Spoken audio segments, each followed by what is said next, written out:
In today's video, we are looking at the best Seiko watches of all time. So the way that this is going to work is I'm going to show you the watch, then talk about the history, then go over the really cool facts surrounding that line. And if you disagree with any of these choices, please let me know in the comments. And also on that note, if you think that I've missed any, please let me know in the comments. So let's kick off with number one. And by the way, yes, my name is Harrison and this is the Chisholm Hunter channel, as always. At number one, we have this model, the Seiko Astron, which was released in 1969. The Astron was actually the first ever quartz wristwatch. This was released on Christmas Day, December the 25th in 1969, and it's quite ironic that it was released on Christmas Day because it was a present to the Swiss watch industry and it actually solely was responsible for causing the quartz crisis. They were like, here's a present. It's the end of the industry as you know it. So yeah, this model kind of revolutionized timekeeping and actually triggered the quartz crisis. Literally, this was the watch responsible for the downturn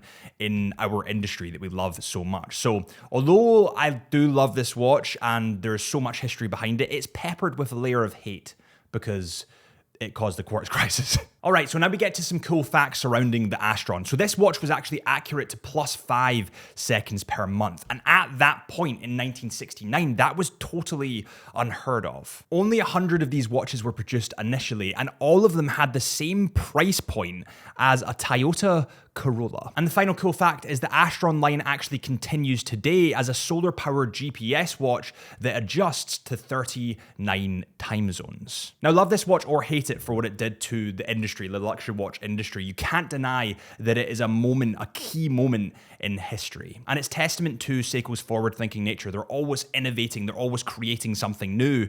And it just so happens that this time the creation almost killed the industry. By the way, if you guys love movies, you're gonna wanna stick around for the last model we cover because it's potentially one of the most famous Seiko watches because of the specific movie. And I'm not sure I can get on board. I'll save it till last, but stick around. And now we get to number two, which is this model. This is the Seiko 5 Sports Speed Timer Pogue. Specifically, it's the 6139. In 1969, the same year as the quartz crisis, the stirrings of the quartz crisis began, that first domino toppled, Seiko released this, the 6139. And this was one of the first automatic chronographs in the world. Now, this watch actually gained a ton of fame when Colonel William Pogue wore it during the Skylab 4 mission in 1973.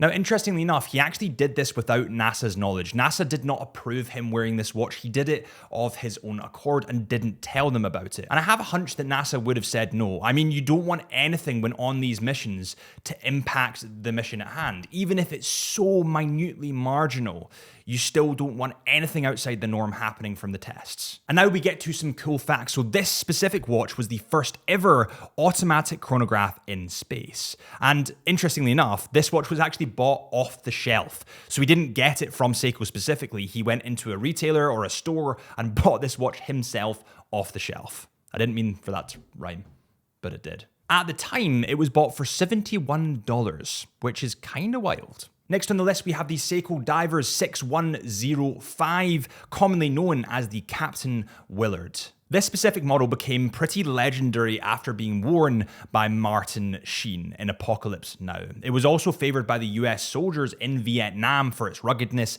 and toughness. It was, by nature, a tool watch. And now we get to the cool facts. So this watch was actually nicknamed after Martin's character in Apocalypse Now. That's where it got its nickname from. Us Seiko fanboys took that and thought, bang.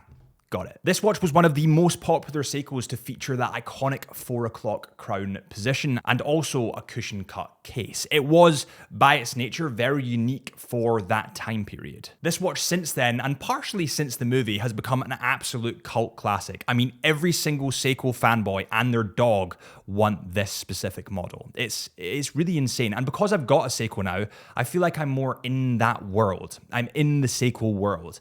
And it's funny to see what people gravitate towards, what really has a magnet attached to it. And this watch is has one of the biggest magnets that I can see. At number 4, we have kind of a controversial one because a lot of you will say, well, this isn't a Seiko, but technically it is. The first ever Grand Seiko was launched in 1960. Now, Grand Seiko was created to compete with the best Swiss watches. The first Grand Seiko, produced in 1960, had a focus on precision, legibility, and craftsmanship. And now we get to the cool facts about this specific model. This specific watch was regulated to an accuracy of +12 to -3 seconds per day, which was absolutely wild at the time. It had a hand-polished case using the famous Soratsu technique, and this was a finishing technique historically used on samurai swords. Later, after this release, Grand Seiko won an accuracy competition against a lot of Swiss manufacturers, and that was the start of the trajectory of Seiko into the fine watchmaking Grand Seiko area. Now, obviously, there's more of a divide today between the two companies. They act as two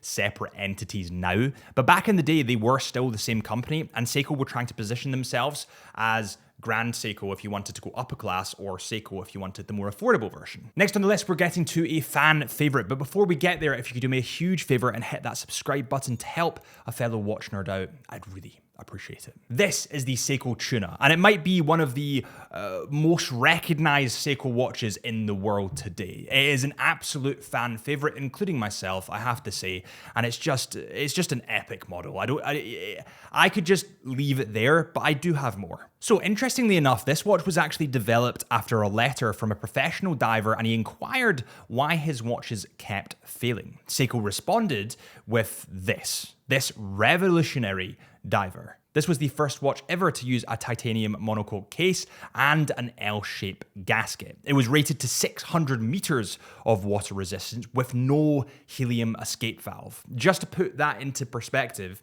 my Amiga Seamaster right now goes to 300 meters of water resistance and it has a helium escape valve. So that technology is still wild today, never mind back then. It was nicknamed the Tuna because of its kind of oversized cylindrical case, and taking a deeper look at this watch, I don't want to get into the specs and the nitty gritty, but it is very bold, it is very big, and it perhaps is quite abrasive to some people.